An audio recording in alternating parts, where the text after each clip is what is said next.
walking into the door. I don't know who you're going to speak to. Is that right? Excuse me, sir, what are you guys arresting her for?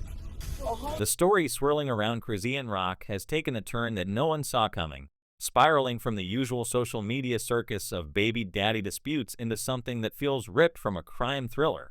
What began as a noisy argument over who fathered her son, Chrisean Jr., has allegedly morphed into a murder investigation, with whispers on the street pointing straight at Chrisean herself. The man at the center of the storm was Ronnie, an ex-boyfriend who, just weeks before his death, went viral by claiming he was the real father of the child everyone assumed belonged to Blueface. Ronnie's bold statements lit a fuse, and now police sources are reportedly saying the explosion that followed was no accident. Word is that Chrisean, unable to tolerate the threat Ronnie posed to her narrative, allegedly paid others to silence him permanently.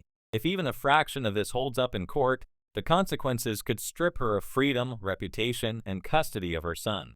To understand how things reached this boiling point, you have to rewind to the messy breakup between Chrisean and Blueface. Their relationship was never quiet. It played out in real time across Instagram lives, Twitter rants, and every gossip blog in between. When Chrisean announced her pregnancy, Blueface wasted no time distancing himself. He fired off tweets insisting the timing didn't add up, that she had been with multiple men, and that he would only accept paternity after a DNA test. The public ate it up, half amused, half horrified by the spectacle. Chrisean, never one to back down from a fight, agreed to the test while still pregnant. When the results finally dropped, they declared Blueface the father with what looked like ironclad certainty. For a moment, it seemed the drama might settle. Blueface grumbled but appeared to accept the outcome, and Chrisean carried on posting selfies with her growing belly. Yet cracks appeared almost immediately. Blueface started complaining that Chrisean refused to give the baby his last name, listing the child as Chrisean Jr. instead of Jonathan Jr. He framed it as proof she was still playing games, using the kid as leverage in their endless power struggle. Chrisean clapped back, accusing him of weaponizing the baby to punish her for moving on. She insisted the birth certificate decision was about protecting her own identity, not hiding anything. Still, the refusal to add Blueface's name officially kept suspicion alive. People began asking why, if the DNA test was legitimate, she wouldn't just make it legal and shut everyone up. The question hung in the air like smoke. That's when Ronnie entered the chat. He posted side-by-side photos of himself and the newborn, pointing out similarities in their eyes, nose, and jawline. The resemblance was striking enough to turn heads. Ronnie didn't stop at pictures. He dropped a video laying out his timeline. He claimed that while Blueface had pressured Chrisean to abort a pregnancy, she had continued seeing Ronnie on the side. According to him, the abortion never happened, and the child she carried was conceived during one of their encounters. He dared her to take another DNA test, this one with him as the potential father. To the shock of many, Chrisean liked it, both echoing Ronnie's claim, a subtle but unmistakable nod that fueled a fire. Blueface pounced, tweeting that the original test envelope had arrived already opened and crumpled, that he had never trusted the lab, and that the whole thing smelled rigged. He even admitted to secretly swabbing the baby himself and sending the sample to an independent lab. Those results, he said, came back negative. In his mind, the case was closed. Ronnie, however, refused to let it die. He kept posting, kept talking, kept demanding accountability. He framed his fight as a quest for truth, saying the boy deserved to know his real father and grow up with the right support. The more noise he made, the more dangerous he became to Chrisean's carefully curated story. Fans started connecting dots. If Ronnie proved paternity, it would expose not only infidelity but potential fraud surrounding the first DNA test. Blueface would be off the hook financially and emotionally, and Chrisean's credibility would collapse.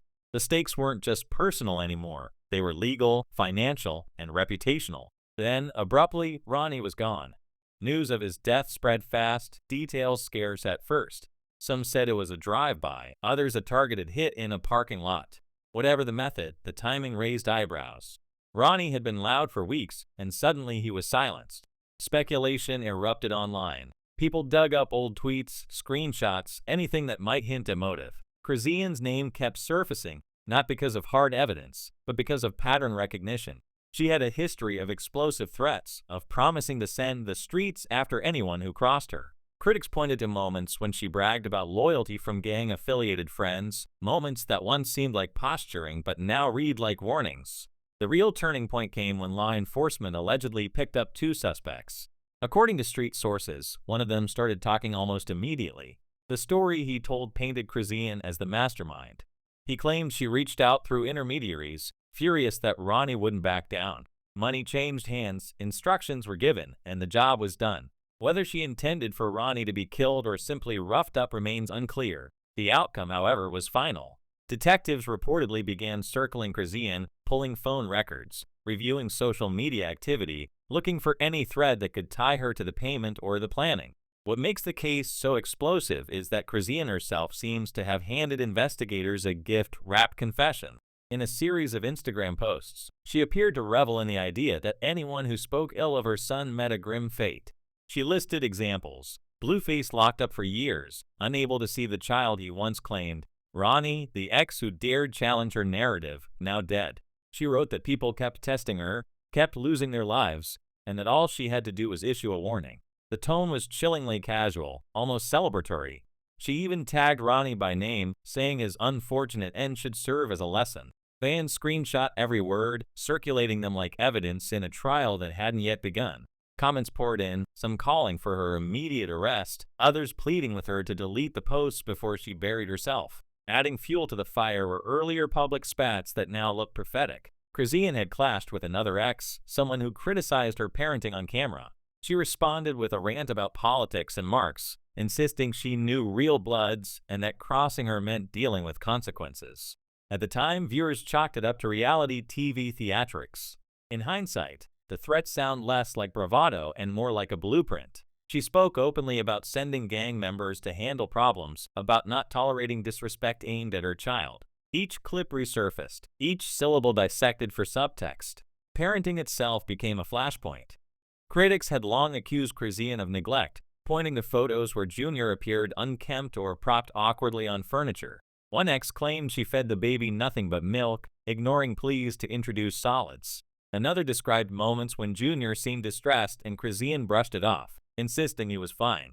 Blueface's mother, Carlissa, weighed in after Ronnie's death, posting a cryptic message that stopped short of accusation but dripped with implication.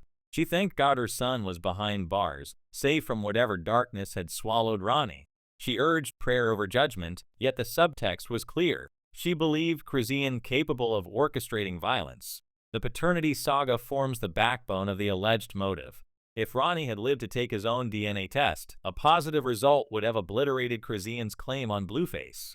Child support arrangements, public perception, even her brand as a chaotic but devoted mother, all of it hinged on Junior being Blueface's son. Faking the first test, if proven, would constitute fraud. Refusing to list Blueface on the birth certificate could be spun as obstruction. Ronnie's persistence threatened to unravel the entire tapestry.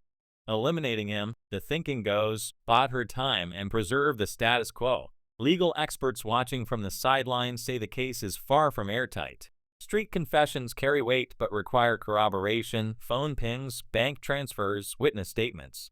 Chrisean's social media posts, while damning in the court of public opinion, might be dismissed as metaphorical or exaggerated. Prosecutors would need to prove intent, not just association. Still, the optics are brutal. A young mother bragging about enemies meeting untimely ends, just weeks after one of them is gunned down, creates a narrative almost impossible to counter without overwhelming exculpatory evidence. For Junior, the fallout is heartbreaking. Child Protective Services has reportedly opened a file, standard procedure when a parent faces serious criminal allegations. If Chrisean is indicted, temporary custody could go to Blueface, to Carlissa, or to the state. The boy, barely old enough to walk, has already been paraded across screens, his image weaponized in adult battles. Whatever the truth about his paternity, he deserves stability, therapy, and a chance to form his own identity away from cameras and courtrooms.